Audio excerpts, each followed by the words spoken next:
Hello friends, welcome to SSC coaching centre. दोस्तों, आज मैं आपको गणित के इम्पोर्टेंट सवाल सिखाऊंगा। इस वीडियो को पूरा देखिएगा। चलिए स्टार्ट करते हैं। पहला सवाल, 20 संख्याओं का औसत 30 तथा अन्य 30 संख्याओं का औसत 50 है, तो सभी संख्याओं का औसत क्या होगा।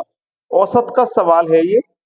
20 संख्या का औसत 30, 20 संख्या का औसत 30, तो हमें योग पता लगेगा। ये संख्या है और ये औसत है। संख्या और औसत का मल्टीप्लाई करने पे योग पता लगता है। ठीक है, योग मालूम हो जाता है। 2 तिया 6 और 2 जीरो, तो योग हमें मिला 600। 20 संख्याओं का बोला है। 30 संख्याओं का औसत 50 है। 30 संख्या का औसत 50 है। संख्या का मल्टीप्लाई औसत से करोगे तो योग पता लगेगा। 3 पंजे 15 और 2 जीरो यानी कि 1500। अब बोला है सभी संख्याओं का औसत, तो सभी संख्याएं कितनी हो गई। 20 संख्या पहले थी, 30 बाद में, सभी संख्या मिला के हो गई 50। और सभी 50 संख्याओं का योग भी मिला दो, 600 और 1500 हो गया 2100। ठीक है, यानी कि 50 संख्याओं का जो योग है वो 2100 है। हमसे औसत पूछा है। योग तो है, संख्या भी है, औसत नहीं है। औसत कैसे निकलता है। योग में जो योग है संख्याओं का, उस योग में संख्या से भाग कर दो। 50 संख्याओं का योग है ना 2100, 50 से भाग कर दो। जीरो से जीरो गया, 5 से घटाओ, 5 चौकू 20, एक बच्चेगा 10, 5 दुने का 10, 42 बार में कटा, आंसर 42 आया। ठीक है, औसत कितना होगा, 42 होगा। पहला ऑप्शन बिल्कुल सही जवाब है। सभी बच्चों को सिर्फ लाइक का बटन दबाना है। ठीक है, अब देखते हैं अगला सवाल। अगला सवाल है, ए तथा बी की औसत आयु 30 वर्ष और बी तथा सी की औसत आयु 26 वर्ष है, तो ए तथा सी की आयु में क्या अंतर है। देखो, ए प्लस बी की जो औसत आयु है वो 30 वर्ष है। देखो, ए और बी दो संख्याओं हैं, औसत 30 है, संख्या दो है, दो का गुना 30 से कर दो तो योग मिलेगा 60। ठीक है, फिर बाद में है बी प्लस सी, इनका औसत 26 है, 26 है। ये भी दो संख्या है, तो दो का गुना 26 से कर दो 52 हो जाएगा। क्लियर इतनी बात। हमसे ए और सी की आयु में अंतर पूछा है, क्या होगा ए और सी की आयु में। अब देखो, हमें प्रश्न को ध्यान से समझना है। ए प्लस बी में से बी प्लस सी को माइनस कर देंगे। ठीक है, चलिए, ए प्लस बी में से हम माइनस कर देंगे बी प्लस सी को, इसमें से इसको माइनस कर देंगे। ठीक है, क्लियर है इतनी बात। चलिए, इसमें से इसको माइनस कर देंगे, तो 60 में से 52 को माइनस कर देंगे, यहाँ पे 8 बचेगा। ये बात भी क्लियर है। चलिए, इसको ओपन करके लिखिए, ए प्लस बी माइनस, माइनस का गुना बी से होगा तो माइनस का बी, माइनस प्लस का गुना माइनस तो माइनस का सी, प्लस का बी माइनस का बी कटेगा, बचेगा क्या, ए माइनस सी बचेगा। ए माइनस सी बचेगा और इधर कितना बचेगा, 8 बचेगा। तो ए माइनस सी हमारे पास 8 है। हमसे पूछा था ए सी की आयु में अंतर, ए सी का अंतर 8 साल का है। डी ऑप्शन प्रश्न का बिल्कुल सही जवाब हो जाएगा। अब देखेंगे अगला प्रश्न। अगला सवाल है, 60 विद्यार्थियों की एक कक्षा में प्राप्त अंकों का औसत 65 है। 60 का औसत 65 है, संख्या है 60, औसत है 65, तो योग कितना हो जाएगा, 60 का गुना 65 से कर दो, 3900 योग हो जाएगा। ठीक है, चलिए फिर क्या कहा है, आधे विद्यार्थी को प्राप्त अंकों का औसत 85 है। आधे विद्यार्थी, टोटल 60 थे, इसके आधे की बात कही है, तो आधे विद्यार्थी 30 हो जाएंगे, औसत हो जाएगा 30 का 85 कहा गया है।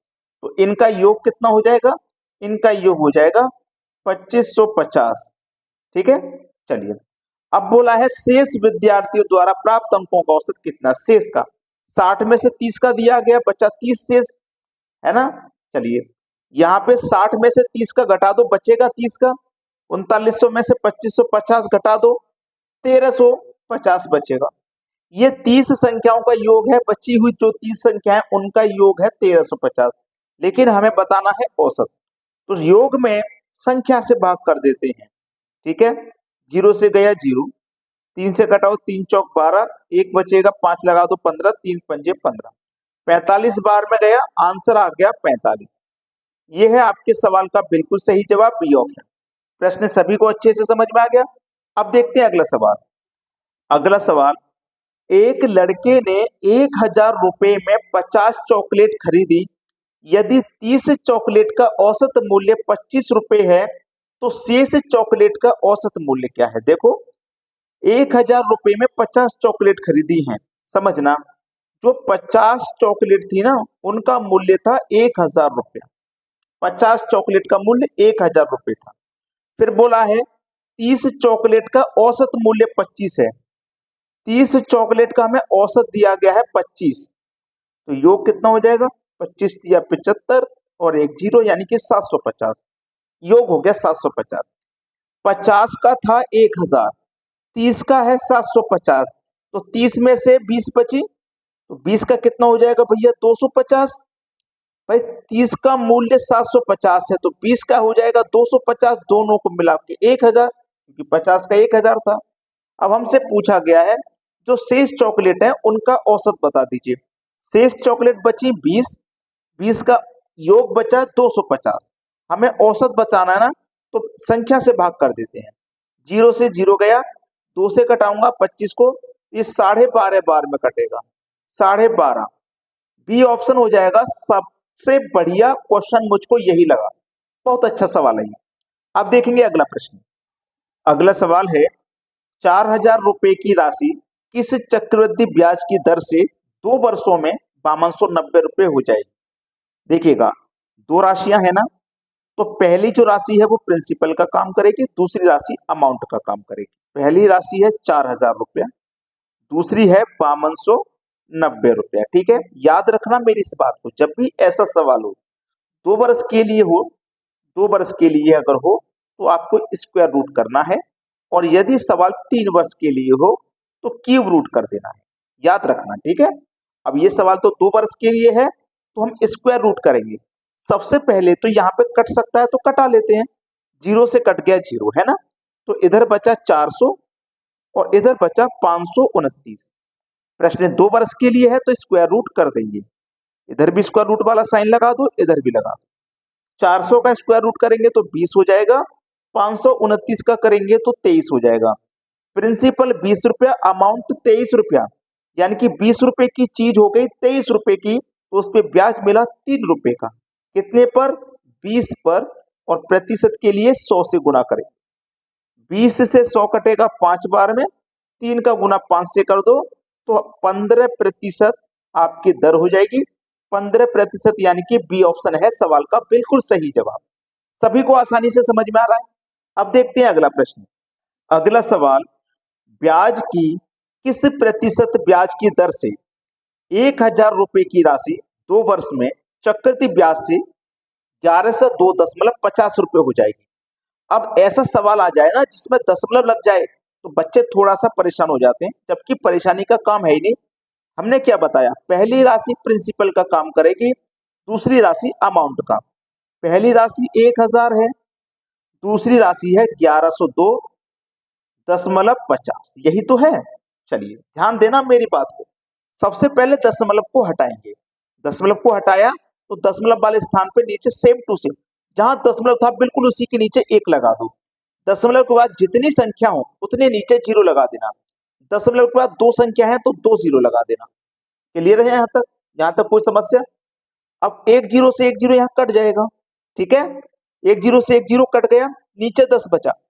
अब ये नीचे 10 का तो कोई मतलब है नहीं, तो इस 10 का इससे मल्टीप्लाई हो जाएगा, 1000 से 10 का मल्टीप्लाई हो जाएगा, तो यहाँ पे एक जीरो और बढ़ जाएगा, ये 10,000 हो जाएगा। मल्टीप्लाई में ये वाला जीरो और आ जाएगा यहाँ पे, ठीक है। अब इधर क्या हो गया, इधर हो गया 1102 और ये वाला 5, ठीक है। ये नीचे वाली संख्या मल्टीप्लाई इससे होकर के आ गई, यहाँ जीरो से जीरो कट गया, दशमलव भी हट गया, प्रश्न आसानी से हो जाएगा। प्रश्न को देखना है क्या साल का है, 2 साल का है तो वर्गमूल वाला साइन, ठीक है, 2 साल का है। चलिए 10,000 का वर्गमूल कितना होता है? 100। 11 से 25 का वर्गमूल कितना होता है? 1000, वो 105, सॉरी 1000 नहीं 105। अब 100 रुपए की चीज 105 हो गई तो उसपे 5 रुपए का ब्याज मिला, कितने पर? 100 पे। प्रतिशत के लिए 100 से गुना, 100 से 100 कटा, बचा केवल 5। तो जो दर है ना वो केवल 5% की है। ये आपके सवाल का है बिल्कुल सही जवाब, पहला ऑप्शन। क्लियर हो गया? आज के बाद ऐसे सवाल को देख के कभी परेशान नहीं होगे ना। अब देखेंगे अगला प्रश्न। अगला सवाल है, कोई राशि 3 वर्ष में 4000 रुपए हो जाती है तथा 5 वर्ष में 4410 रुपए हो जाती है, तो चक्रवृद्धि ब्याज की दर क्या है? अभी जो हम सवाल कर रहे थे उसमें हमें केवल एक समय दिया जाता, यहाँ दो समय है, 3 वर्ष और 5 वर्ष। तो इसमें जो कंफ्यूजन है आपको मैं खत्म कर देता हूँ। ऐसा सवाल कभी भी आ जाए ना तो ये 3 वर्ष और ये 5 वर्ष दोनों का अंतर कर लेना। 3 और 5 का अंतर आएगा 2, तो इसका मतलब ये जो सवाल है ना ये 2 वर्ष के लिए है। ठीक है, क्लियर होगी बात? चलिए बस सवाल खत्म। पहले वाली प्रिंसिपल का काम, दूसरी वाली वैल्यू अमाउंट का काम। पहला वाला अमाउंट 4000, दूसरा अमाउंट 4410। जीरो से जीरो कटा के छोटी कर लो वैल्यू, 400 आया इधर, इधर 441 आया। सवाल 2 वर्ष के लिए है तो वर्गमूल वाला साइन लगेगा। 400 का वर्गमूल कितना भाई? 20, और 441 का वर्गमूल 21। 20 की चीज 21 हो गई तो 1 रुपया ब्याज बढ़ गया, कितने पर? 20 पर। प्रतिशत के लिए 100 से गुना। ठीक है, 20 पंजे 100, 1 का गुना 5 से करोगे तो 5% ही रहेगा दर का मान। आपका जो आंसर रहेगा 5% ही रहेगा। सी ऑप्शन है बिल्कुल सही जवाब। समझ में आ गया ना सभी को? अब देखते हैं अगला प्रश्न। अगला सवाल है, कोई धनराशि चक्रवृद्धि ब्याज की दर से 2 वर्ष में 1460 रुपए तथा 3 वर्ष में 1606 रुपए हो जाती है, तो ब्याज की दर क्या है? पहले वाली वैल्यू करेगी प्रिंसिपल का काम, दूसरी वाली करेगी अमाउंट का काम।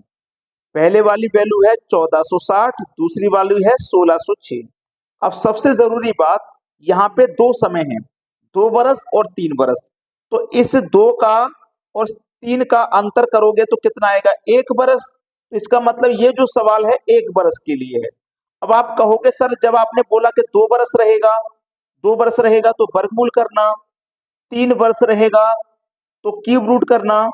ठीक है, लेकिन 1 वर्ष रहेगा तो नहीं बताया आपने क्या करना। जब 1 वर्ष रहेगा तो कुछ नहीं करना, 1 वर्ष में कुछ नहीं करना। ठीक है, 1460 रुपए की राशि सीधा सीधा 1606 हो गई है, तो ब्याज सीधा सीधा 146 मिला है। कुछ नहीं करना, वर्गमूल वगैरह कुछ नहीं, 1 साल का रहेगा। ठीक है, 146 रुपए का ब्याज मिला, कितने पर? 1460 पर। प्रतिशत के लिए 100 से गुना, जीरो से कट गया जीरो, 146 से 146 कट जाएगा, केवल बचेगा 10।